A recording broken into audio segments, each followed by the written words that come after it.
Vibes, not facts.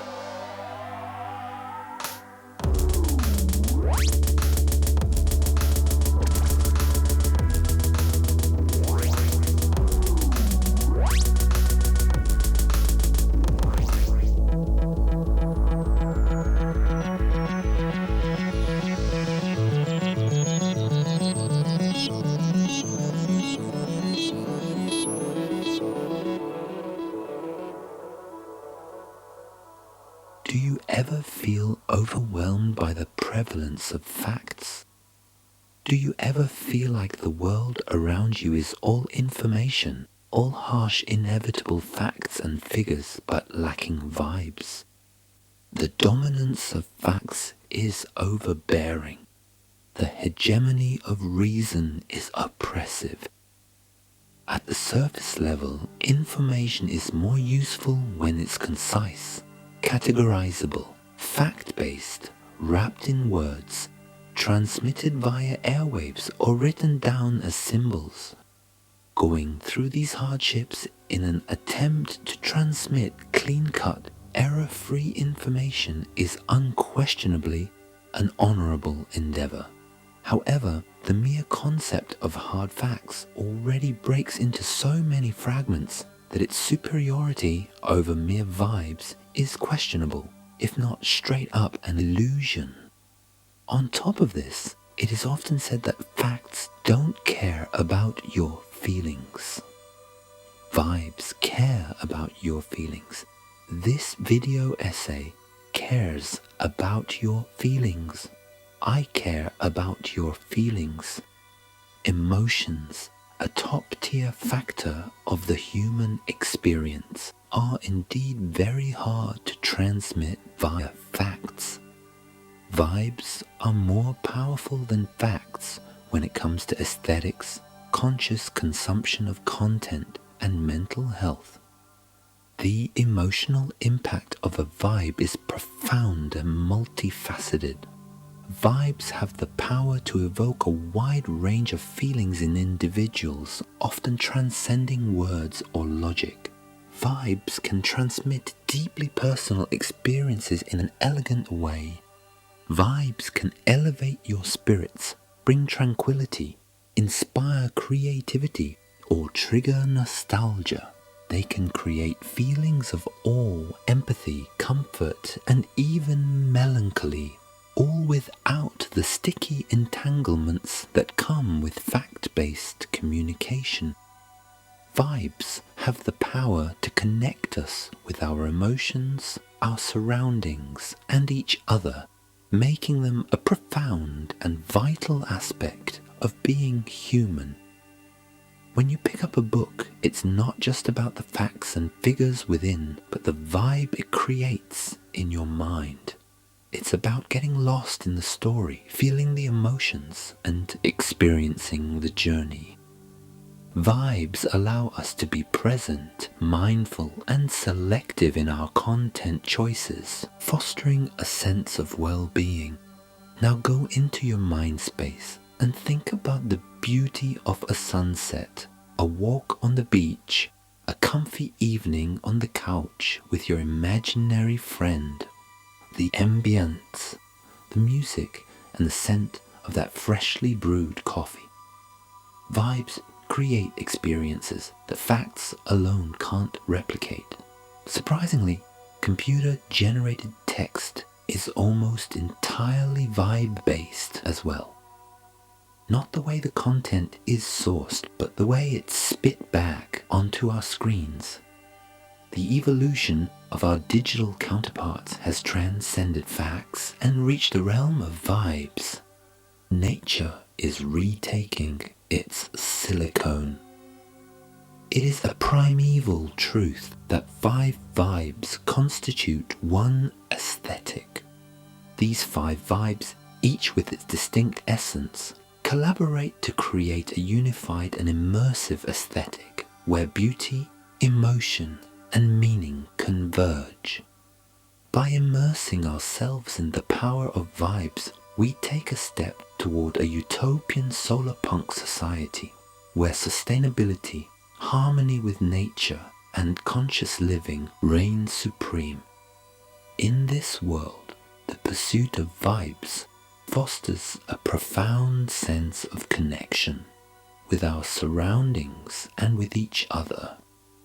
As we collectively embrace these ideals, we pave the way for a brighter future where everyone can finally find the peace they seek. It's within our grasp to turn this vision into reality, creating a world that thrives on the serenity, balance, and beauty that vibes can offer, ultimately uniting us in a shared dream of a better future.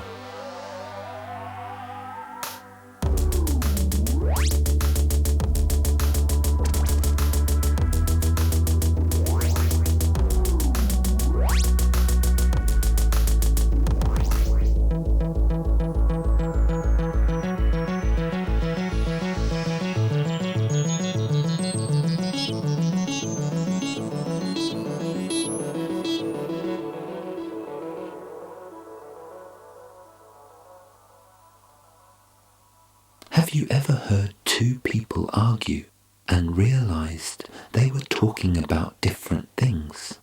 Have you ever been generally on the same page as your friend, but disagreeing about what one specific word they use entails? Have you ever told two historic philosophers that their argument about what freedom is actually moot, because they are only mad about not having the final say in the definition of a word, and all they ever do is charge their phone, eat hot chip, and lie? Words have no meanings. Don't get entangled with words. It's not worth it. They don't have meanings. Our species has attempted to communicate for aeons. Many of these attempts have been successful. At some point in our evolution, humans felt the need for an abstraction layer that would make it easier to transmit information. The idea was simple. Rather than pointing at a thing, you could just make a specific sound with your mouth and the other person would know what object is being referenced. Simple enough, but the concept grew and many distinct sounds would be used for different things, and there would be variants for different situations. This was a great achievement, considering that you could now capture a thought with a bunch of sounds and transmit it to somebody else. This amazing development happened in many locations around the world simultaneously, creating various systems of sounds, which would mean various things. Many have different sounds or words for one thing, or similar words for different things. Of course, people started to disagree about what the correct utilization of the vocal tract in a specific situation was. The transmission of thoughts via sounds is error-prone. Later on, people wanted to record their words and store them so they could be delivered to people in faraway places or archived for future generations. So the need for another abstraction layer arose.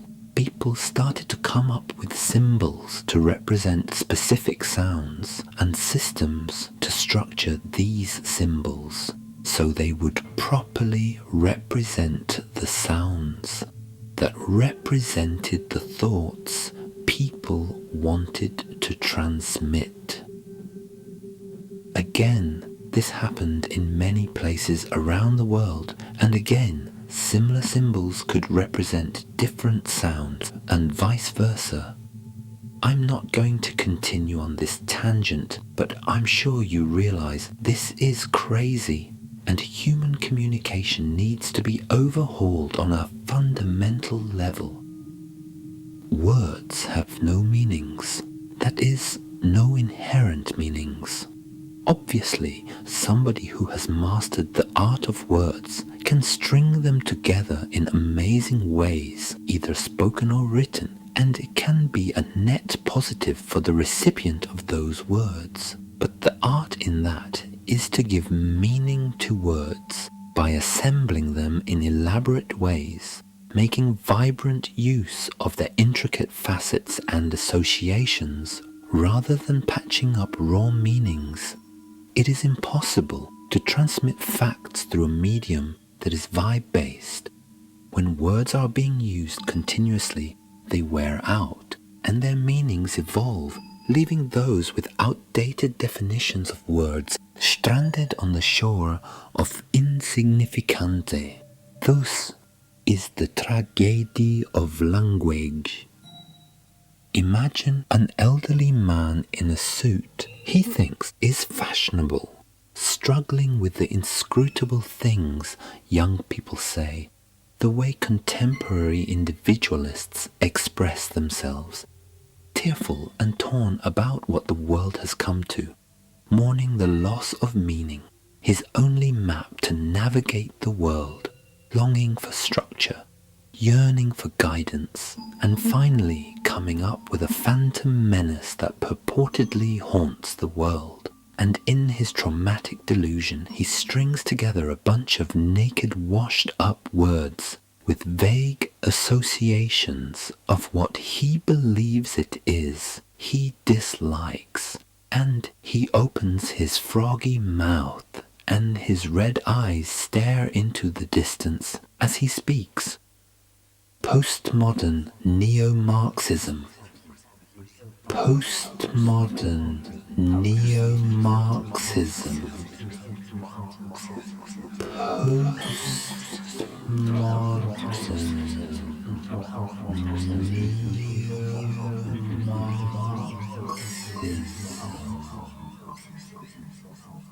Don't get entangled with your words that it's not worth. Insert. They have months, no meanings.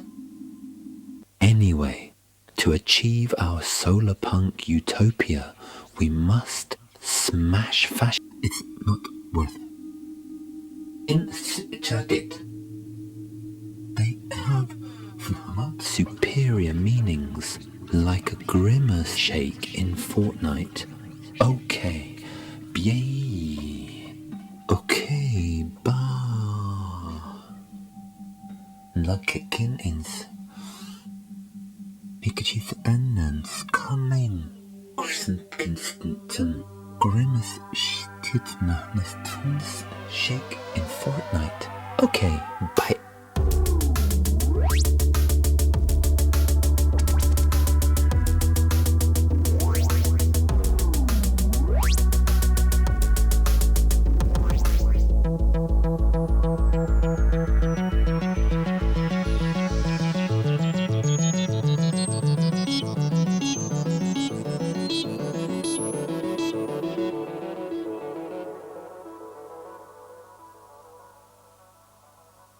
Have you ever tried to get to the bottom of reality?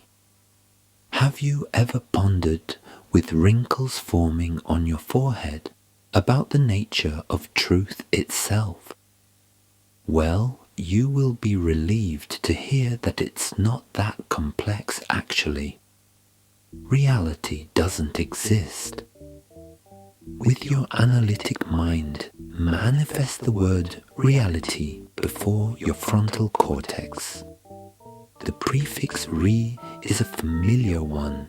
You have probably encountered it at many stations throughout your life, and at every single restart, recurrence, reorganization, retribution, or return.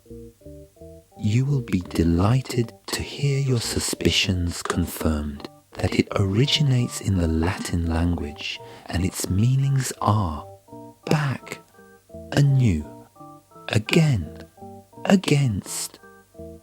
So obviously, reality is a sort of reiteration or return to the beginning of a deeper, less convoluted proto-state of being. referred to as ality. Now take a minute and immerse yourself in the idea, the Platonic ideal of ality. Ality.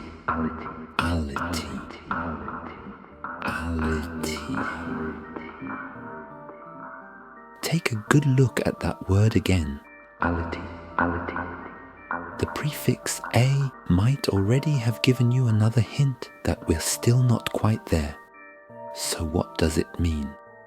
The prefix a is a negation. It stems from ancient Greek, meaning not or without. This means ality is the negation of another, even more profound layer of the fabric of the world. Lity.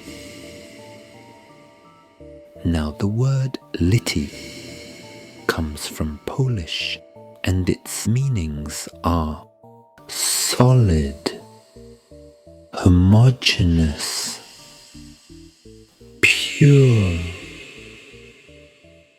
So the reality we experience seems to be an endless reiteration of the negation of a solid, homogeneous, pure state that we can never reach. Such is the human condition. And this is where definitions cannot help us further along, and we'll have to try and navigate our way towards discrete, quantized facts while still using only the slimy blobs that words are. To be fair, natural sciences are doing their best to give us a formulary to translate the matters of existence into the systems of sounds and symbols that we have decided as a species to base our entire communication on. So let's look at some more symbols. If you're somewhat familiar with electronics, you might have noticed that our construct of reality closely resembles this operational amplifier circuit. Lity is fed into the negative input, turning it into ality, and from the output routed back to the input in a feedback loop, turning the output that we finally have to deal with into what we perceive as reality. We have no way of dismantling the underlying operational amplifier and possibly getting closer to the core of Lity because we are all just vacuum cleaner robots, measuring the space we're exploring inch by inch with the inadequate sensors we have at our disposal and mapping out our own personal virtual reality. The heartbreaking truth is that for any living, breathing being, the concept of reality is an impossibility. Reality does not exist. Reality cannot exist. It is just a bunch of vapid phrases like this video. But what can you expect from a bunch of words, am I right? How can you not be continuously disappointed with the world around you and its cold hard facts and hard to swallow pills? This sure is a vibe.